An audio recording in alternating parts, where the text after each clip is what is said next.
Anong tawag dyan? Mama. Nagmama ka na? Matagal ka na nagmama? Tagal na. 10 years na. 10 years na nagmama? Sa 3 years. Ang pakondisyon nito ay para high blood. Ilang taon ka na? 15. 17. O sige.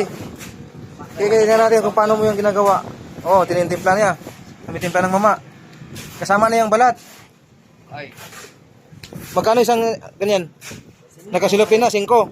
Okay kayo ah. Magandang business yan. 5. Ano yan tawag dyan?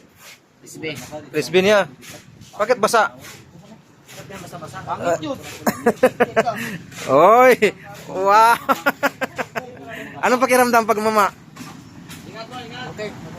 Ah, pangpadagdag na ano yan, resistensya?